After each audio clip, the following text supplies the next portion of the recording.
आज़ाद कश्मीर के बाद गिलगित बल्चिस्तान भी पीटीआई के हाथों से निकलना शुरू हो गया है। इमरान खान जो है इस वक्त शदीद डिप्रेशन का शिकार है और अपनी ही बातों से 5-5 मिनट के बाद ये वो यू टर्न लेने लगे हैं। बिस्मिल्लाहिर्रहमानिर्रहीम। नाज़रीन, मैं हूँ आसिफ भट्ट और आप देख रहे हैं एमरा न्यूज़। तो नाज़रीन, पाकिस्तान में आए रोज़ सियासी सूरत हाल जो है वो घंटों की तरह ऐसे तब्दील हो रही है। देखा भी होगा आपने कि किस तरीके से आज़ाद कश्मीर की जो हुकूमत है उसको नाहिल करार दिया गया। हाई कोर्ट ने उसको एक बयान के ऊपर सरदार तनवीर जो वज़ीर-ए-आज़म थे उनको नाहिल करार दे दिया।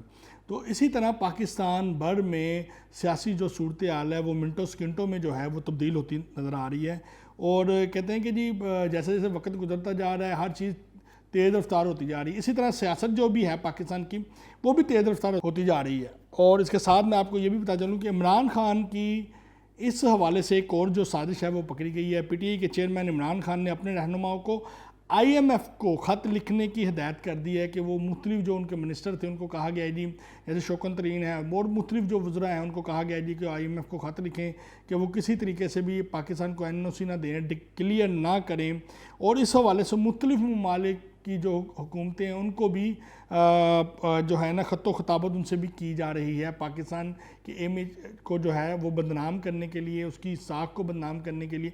इस हवाले से हुकूमत पाकिस्तान ने पाकिस्तान तहरीक-ए-इंसाफ के जो अहम रहनुमा हैं उनके ख़िलाफ़ कार्रवाई का भी फ़ैसला किया है।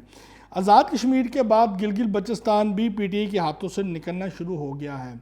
हमने कल भी बताया था कि आज़ाद कश्मीर की जो हुकूमत है वो ख़तरे में है। सरदार तनवीर लियास हो सकता है कल तक वज़ीर-ए-आज़म आज़ाद कश्मीर भी ना रहें और जो उनकी प्रॉपर्टी है उनके मालिक भी ना रहें। कल उनके अकाउंट्स सील कर दिए गए थे। अब देखते हैं कि आने वाले वक्तों में उनके साथ क्या होता है। उन्होंने अरूज पाया कि जवाल पाया। अब पार्टी उनके साथ स्टैंड बाई होती है कि नहीं होती, क्योंकि वो पाकिस्तान तहरीक-ए-इंसाफ के एक बड़े एटीएम समझे जाते थे। अब देखते हैं कि इमरान खान जब उनसे सब कुछ छीन गया है तो इमरान खान कितना उनका साथ देते हैं। आज़ाद कश्मीर में मेरे दराय के मुताबिक अब जो गवर्नमेंट बनेगी वो पीपल पार्टी और पाकिस्तान मुस्लिम लीग नून के इत्तेहादी जमातें जो हैं मुशतरका हुकूमत वहाँ पे बनाएंगे। वहाँ पे जो मकामी जमातें हैं जो पाकिस्तान तहरीक-ए-इंसाफ, पाकिस्तान पीपल पार्टी और पाकिस्तान मुस्लिम लीग नून के साथ अटैच है, वो मिल के वहाँ पे एक हुकूमत तश्कील देंगे। और कौन वज़ीर-ए-आज़म होएगा ये आने वाला वक्त ही बताएगा। इमरान खान जो है इस वक्त शदीद डिप्रेशन का शिकार है और अपनी ही बातों से 5-5 मिनट के बाद ये वो यू टर्न लेने लगे हैं। पहले तो वो 1-2 दिन, 5-4 दिन, 5 दिन, 10 दिन,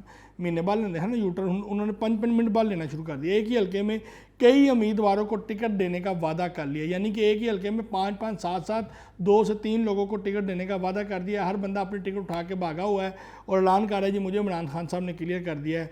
इस हवाले से जो पार्टी में जो इख्तलाफात हैं वो खुल के सामने आना शुरू हो गए हैं और पार्टी अहदेदारों ने भी अपने हाथ खड़े कर दिए कि जी इमरान खान साहब के सामने हम कुछ नहीं बोल सकते, इमरान खान साहब की मर्जी है। और खुले डुल्ले जो है वहाँ पे पार्टी बजट के नाम से लूट मार की जा रही है। एमपी का टिकट जो है वो 5 से 10 करोड़ रुपए में दिया जा रहा है और जो इससे ज़्यादा बोली लगाता है तो पिछले वाले की रकम वापस कर दी जाती है कि ये रकम आप संभालें, आपकी रिप्यूट जो है वो ठीक नहीं है। इलाके से आपको टिकट देने के हवाले से शदीद इख्तलाफात आ रहे हैं, लेकिन वो इख्तलाफात इलाके से नहीं आ रहे होते, वो पेमेंट के आ रहे होते हैं कि जिसने ज़्यादा बोली लगा दी उसको टिकट दे दिया और उसके ऊपर वो डाल दिया।